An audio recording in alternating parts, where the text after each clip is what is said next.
tapi pondok pesantren ini melanggar semuanya. Na'udzubillah min dzalik. Coba kita langsung ke video agar kalian sama-sama mengetahui. Nah, itu dia. Kalau masih kurang, saya tambah lagi. Sekolah-sekolah di Arab Saudi.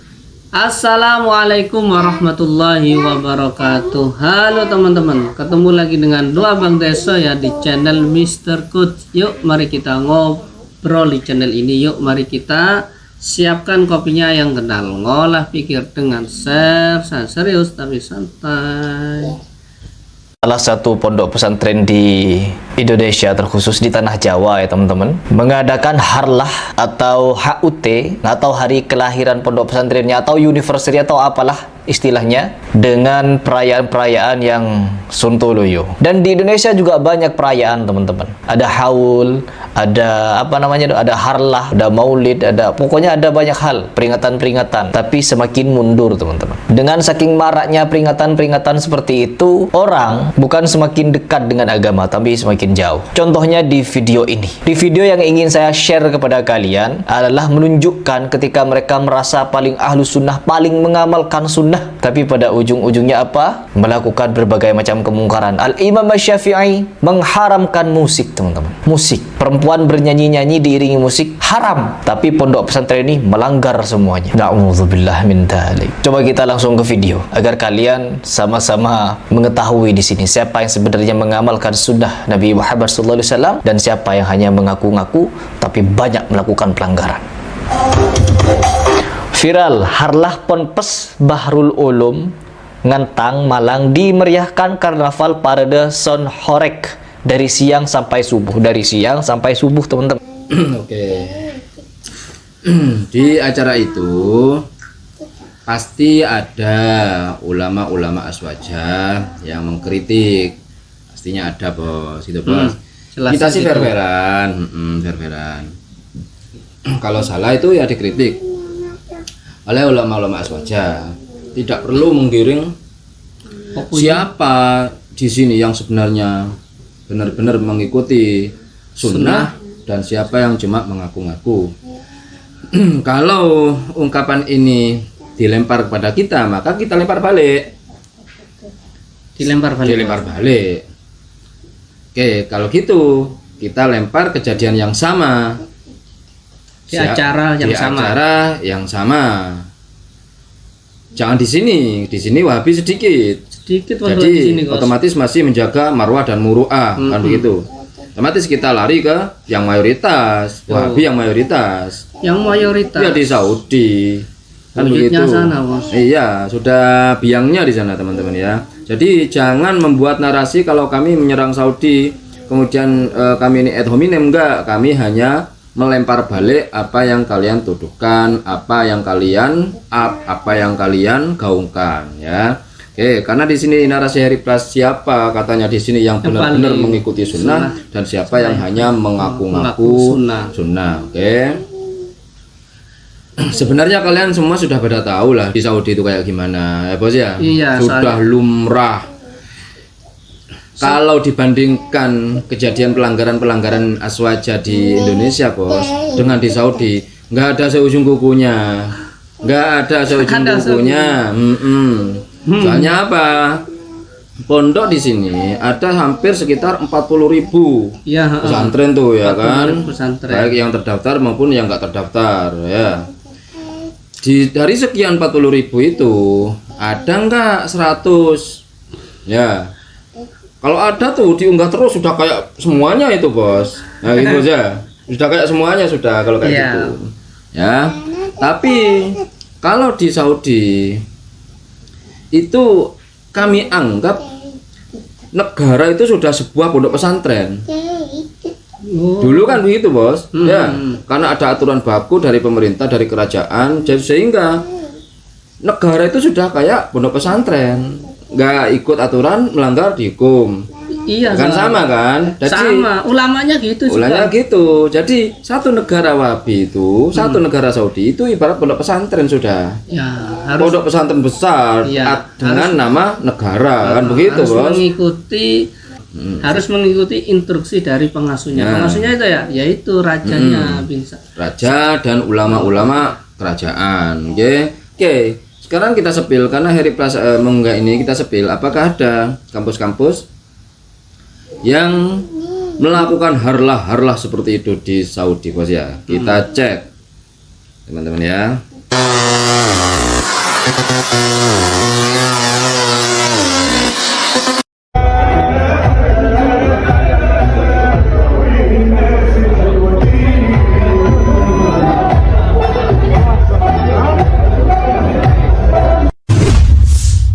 Kejutan di Universitas Ummul Qura. Kita baca deskripsinya. University terkemuka Ummul Qura mengadakan pesta graduate untuk pelajarnya dengan lagu-lagu yang serupa dengan yang dimainkan di klub malam. Duh, sama Bos. Universitas Ummul Qura adalah salah satu universitas tertua di Arab Saudi dan masuk kategori universitas terbesar. Masuk 4 besar, universitas paling besar dan paling bergengsi di Arab Saudi. Universitas ini dinaungi oleh kerajaan, resmi dari kerajaan. Universitas Ummul Qura ini. Mungkin ada efeknya dari klub-klub yang berada di dekatnya. Kenapa? Ya, kenapa menggunakan musik-musik yang ada di klub malam? Ya, mungkin banyak ini masukan dari mahasiswa-mahasiswanya atau dosen-dosennya. Karena sudah sering tahu musik-musik itu di klub malam. Nah, ini biar menarik nih, ya kan? Biar nggak boring. Dimasukkan juga musik-musik klub malam di acara graduate kampus Universitas Ummul Qura. Kita tahu semua. Dulu Kiai Said alumni sini juga, ya kan? Tapi tidak mengikuti budayanya, tidak mengikuti takfirinya. Beliau hanya mengambil ilmunya agar bisa membantah, ya, membantah dengan argumen-argumen aswaja. Apa yang didoktrinkan di Universitas Ummul Qura ini Kiai Said sudah hafal. Makanya Kiai Said nggak mengikuti karena apa? Nggak sesuai, terlalu mengeneral dan mensabotase hukum Islam ini seakan-akan menjadi milik mereka saja, sedangkan kelompok lain tidak berhak memilih hukum walaupun punya dalil, kan begitu, Bos ya? Harus mengikuti dalil mereka. Karena dalil yang kelompok lain ikuti adalah dalilnya lemah, pasti dilemahkan, didoifkan. Kayak gitu, teman-teman. Ya. Oke. Kita lihat lagi. Apabila penonton melihat video seperti ini, mereka mungkin menganggap ia sebahagian daripada pesta yang dianjurkan oleh autoriti hiburan. Tetapi bukan. Sebaliknya, ia adalah upacara graduasi yang diadakan oleh University Al Qura, universiti tertua di kerajaan. Jadi, apa yang anda tahu tentang universiti ini? Al Qura adalah universiti kerajaan Saudi, ditubuhkan pada tahun 1920 sebagai kolej syariah di Mekah. Ia menjadi institusi pendidikan universiti pertama di negara itu. Universiti ini telah melihat pengembangan yang signifikan dalam beberapa tahun lepas dan telah menjadi universiti keempat terbesar di kerajaan. Ia merangkumi 35 kolej dan institut dan mengandungi 119 jabatan dan lebih daripada 215 spesialisasi. Puluhan ribu telah grad dari situ, baik dari dalam Saudi Arabia dan dari luar sebagai pelajar ilmu. Gesing Centein, sambutan tahun ini di University Al Qura telah membangkitkan banyak soalan mengenai bagaimana upacara graduasi diadakan, terutamanya kerana universiti yang bermula dengan nama Kolej Syariah telah menjadi seperti banyak institusi di Arab Saudi hari ini yang dipengaruhi oleh kempen pengwesternan yang dipimpin oleh autoriti hiburan. Kongsi pandangan anda, bagaimana anda melihat perubahan ini di institusi saintifik tertua di kerajaan? Nah, itu dia. Kalau masih kurang, saya tambah lagi. Sekolah-sekolah di Arab Saudi dalam era hiburan. Oh iya. Anggaplah ini madrasah kan. Kalau di Saudi nggak ada sekolah madrasah. Nggak ada, Bos, pesantren, Bos. Ya, adanya madrasah. Adanya madrasah. Di Arab Saudi itu madrasah, teman-teman ya. Sekolah-sekolah di Arab Saudi semasa era lembaga hiburan mengikuti tren dan media sosial. Dalam video ini, sekumpulan pelajar perempuan sedang melaksanakan salah satu tren India di sebuah sekolah di kerajaan itu. Oke, tuh.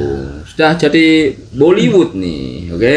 Anak-anaknya sudah dididik secara Bollywood. Wah, ini buka hijab, rok pendek, joget-joget ala Hindustan. Oh gitu teman-teman. Tasyabbuh bil kufar. Iya. Ya kan? Oke, itu dia teman-teman ya. Aca-aca meri ketebar jahe kayak gitu. Eranya teman-teman ya. memang era hiburan sekarang. Era hiburan. Makanya sangat miris sekali sekarang. Kalau di Indonesia dari kurang lebih 40.000 pesantren, beberapa saja yang melakukan pelanggaran-pelanggaran, itu pun masih dikritik bos Ya, sama ulama-ulama kita. Tapi kalau di Saudi berani nggak ulamanya mengkritik? Nggak Loh, berani. Soalnya sekarang hiburan diperbolehkan, Bos. Ya nggak, makanya nggak berani Nggak mengkritik. berani, ngomong berani ya pasti dihukum nanti. Jangankan di sana, kalau di sana kan mungkin takut dihukum. Yang ulama Indonesia kan nggak dihukum kalian tuh kalau mengkritik Saudi. Kenapa Nah, nggak kritik? Iya, ayo dikritik Ah, dong. gimana sih? Ayo. Nggak bakalan dihukum kalian kritik Saudi, jauh ya kan? Nggak tahu juga bos, kalau mereka takut di tag bos, tag akunnya Bin Salman bos. Nah, iya. Ini lu Bin Salman. Berarti mereka pasti tahu, Bos. Apa memang nggak tahu ini? Tahu, Para mereka YouTuber nggak lagi. ngeritik ustadz-ustadznya itu karena takut di tag akunnya Bin Salman itu. Ya nggak cair nanti. Ini nggak cair, nanti dilarang yang di Indonesia ini kuliah di sana. Jauh dari harapan dan jauh dari narasi-narasi wahabi-wahabi yang ada di Indonesia, bos ya. Mereka nggak tahu apa-apa atau sengaja menutup diri atau sengaja menyembunyikan berita-berita atau fakta-fakta yang terjadi di negara tauhid yang katanya tanahnya tanah sunnah, tapi nggak sesuai dengan jargonnya. Malah mereka sibuk ngorek-ngorek, ngujat-ngujat apa-apa yang dilakukan oleh aswaja di Indonesia ini, teman-teman. Nah, Ya. itu. Oke, Bos, Oke. itu saja, Bos. Mungkin itu obrolan hari ini, mudah-mudahan sebagai introspeksi diri kita dan semua YouTuber-YouTuber Habib itu bisa melek semuanya. Ya. Oke, mudah-mudahan apa yang kita sampaikan bisa mencerahkan, bermanfaat, yang baik-baik semuanya datang dari Allah, yang jelek-jelek datang dari kami. Wa akhirul kalam, assalamualaikum warahmatullahi wabarakatuh. Waalaikumsalam warahmatullahi wabarakatuh.